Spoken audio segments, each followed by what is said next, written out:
नमस्कार। भारत के इतिहास में जब भी वीरता, स्वाभिमान और कभी ना झुकने वाले जज्बे की बात होती है तो एक नाम हमेशा सबसे पहले आता है। आज हम मेवाड़ के उसी अमर रक्षक महाराणा प्रताप की कहानी को समझेंगे। उनका पूरा जीवन सच पूछिए तो इसी एक लाइन पर टिका हुआ था। उनके लिए गुलामी से बड़ा कोई अपमान नहीं था और अपनी जमीन की आज़ादी से बढ़कर कुछ भी नहीं था। बस यही उनका सिद्धांत था। तो चलिए कहानी की शुरुआत करते हैं बिल्कुल शुरू से।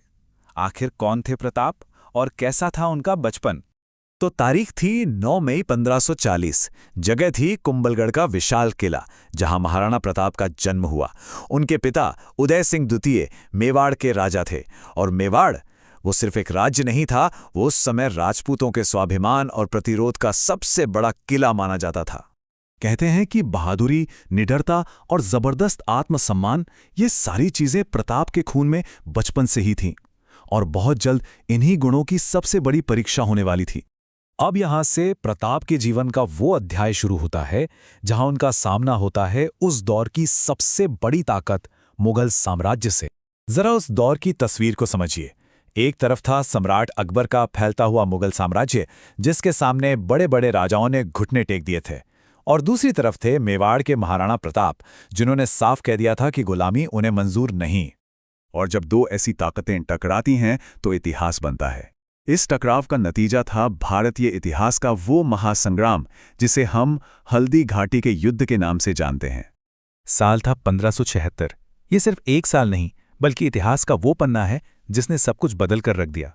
सोचकर देखिए, एक तरफ प्रताप की छोटी सी सेना थी और दूसरी तरफ राजा मान सिंह के नेतृत्व में एक विशाल मुगल फौज। ताकत में जमीन आसमान का फर्क था, लेकिन प्रताप के हौसले के आगे ये फर्क कोई मायने नहीं रखता था।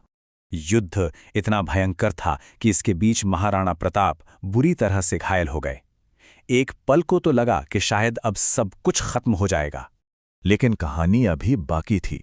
उनके वफादार घोड़े चेतक ने एक नया इतिहास लिख दिया। वो अपने घायल मालिक को पीठ पर लादकर युद्ध के मैदान से दूर ले गया। दुश्मन की सेना पीछा कर रही थी और रास्ते में एक बहुत बड़ा नाला आ गया। चेतक ने अपने मालिक को बचाने के लिए एक ऐसी जबरदस्त छलांग लगाई कि वो एक ही बार में उस पूरे नाले को पार कर गया। लेकिन इस कोशिश में वो खुद बुरी तरह जख्मी हो गया। अपने मालिक को सुरक्षित जगह पहुंचाने के फौरन बाद चेतक ने दम तोड़ दिया। वो वीर गति को प्राप्त हुआ। ये वफादारी की एक ऐसी मिसाल है जो आज भी दी जाती है। बहुत से लोगों को लगता है कि हल्दी घाटी के युद्ध के बाद सब खत्म हो गया, लेकिन असल में महाराणा प्रताप का असली संघर्ष तो यहीं से शुरू हुआ था। युद्ध के बाद का समय बहुत मुश्किल था।